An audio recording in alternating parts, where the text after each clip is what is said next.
এখন জানো তো, বেশ একটা ভালো চাকরি পেয়েছি। কি চাকরি বলো তো? একবার ছাদে জামা কাপড় মেলতে আসি, আর জামা কাপড় মেলার আধ ঘন্টা কি 20 মিনিটও হয় না, তার মধ্যেই বৃষ্টি চলে আসে। তো জামা কাপড় মেলতে না মেলতেই আবার কিন্তু তুলতে আসি। একবার মেলা আর তোলা, এই হয়েছে কিন্তু এখন চাকরি। তো একটু মজা করে কথাটা বললাম, কিন্তু একদমই ঠিক, জানো তো। মানে জামা কাপড় মেলতে না মেলতেই বৃষ্টি চলে আসে।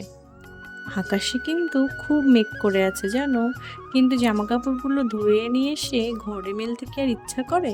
সেই ছাদে আসতেই হয়। যদিও বা হাওয়া বাতাসে একটু টেনে যায়, তাহলেও মনটা ভালো লাগে। সো হ্যালো এভরিওয়ান, আমি পূর্ণিমা। আমার নতুন একটি ভিডিওতে তোমাদেরকে স্বাগত জানাই। দিনটা ছিল বৃহস্পতিবার, আর এমনিতেই কিন্তু বর্ষার কারণে এখন তেমন কিন্তু কোনো গাছে ফুল নেই বলতে গেলে চলে। তো আমি তো ছাদে জামা কাপড় নিয়ে এসেছিলাম, তো মা আমাকে বলেছিল যে ছাদে যদি কোনো জবা ফুল পাস তাহলে কিন্তু নিয়ে আসবি। তো ছাদে এসে দেখলাম একটা বড় জবা ফুল ফুটে আছে। দেখে মনটা এত ভালো হয়ে গেল যে যাক, একটা বড় জবা ফুল পাওয়া গেছে, তো সেটা ঠাকুরের পুজোয় দেওয়া যাবে। তো আর আমাদের ছাদে না একটা ফুল হয়েছে, তোমরা হয়তো দেখলে। তো ওই ফুলটা যে কি ফুল, কেউ যদি জেনে থাকো অবশ্যই কিন্তু আমাকে জানিও।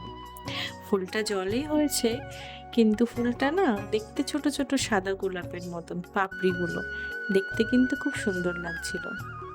তো যাই হোক, জামা কাপড় কাচতে গিয়ে তো প্রায় ভিজেই গেছিলাম। তো তারপরে কিন্তু স্নানটা সেরে নিলাম। আর আজকে আমি আর ঠাকুর ঘরে পুজো দিতে গেলাম না, কারণ আজকে দুপুরে বাজার থেকে নিয়ে এসেছে মাংস, সেটা রাঁধতে অনেকটা একটু সময় লাগবে। আর এমনিতেও একটু দেরি হয়ে গেছিল, তাই জন্য কিন্তু মাকেই বলেছিলাম যে তুমি আজকে পুজোটা দিয়ে নিও, আমি কিন্তু স্নান সেরেই চলে আসলাম রান্নাঘরে। তো আজকে তো বাজার থেকে মাংস নিয়ে এসেছে, তো মাংসটা না প্রথমে আমি তো খুব ভালো করে একটু ধুয়ে নিলাম।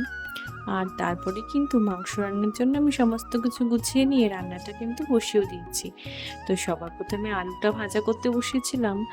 আর জানো তো, মাছ ভাজা করতে গেলে মাছ যতটা না চটর পটর করে, মাংসর আলু ভাজতে গেলে যেন আলুগুলো বেশি চটর পটর করে ওঠে। তো তোমাদের সাথে যদি এরকম হয় আমাকে কিন্তু অবশ্যই কমেন্ট করে জানিও। আর আমি কিন্তু আলুগুলো ভাজা করতে বসিয়ে তার মধ্যে কিন্তু মাংস রান্নার জন্য মশলাটাও করে নিয়েছি। তো দেখো, এদিকে কিন্তু আলুগুলো একটু লাল লাল করে আমি ভাজা করে নিয়েছি। আর জানো তো, আমি না অনেককেই দেখেছি মাংসের মধ্যে গোটা রসুন দেয়, আর তারা যেন রিভিউ দেয় যে খেতে নাকি খুব সুন্দর।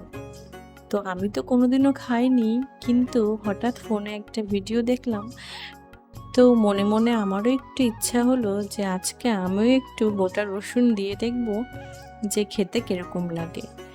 তো কেমন হবে না হবে, যেহেতু কোনোদিনও খাইনি, তো তাই জন্য গোটা একটা রসুন দিইনি, অর্ধেকটারও অর্ধেক রসুন কিন্তু একটু দিয়েছি, শুধু টেস্ট করার জন্য যে কেমন লাগে। যদি খেতে না পারি, গোটা রসুন দিলে তো নষ্ট হবে, আর আমাদের বাড়িতে কেউ কিন্তু গোটা রসুন খায় না, বিশেষ করে মাংসের মধ্যে।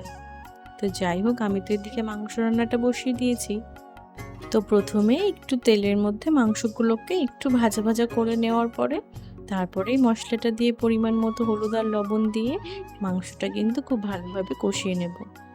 আর জানো তো, কখন দিতে হবে এই রসুনটা আমার ঠিক জানা ছিল না, তাই কিন্তু মাংসটা কষানোর মধ্যেই আমি রসুনটা দিয়ে দিলাম। আর এদিকে দেখো, মাংস কিন্তু পুরোপুরি কষানো রেডি হয়ে গেছে। এবার শুধু জলটা দিলেই কিন্তু হয়ে যায়। আর কালারটা কেমন এসেছে সেটা কিন্তু তোমরা অবশ্যই জানিও।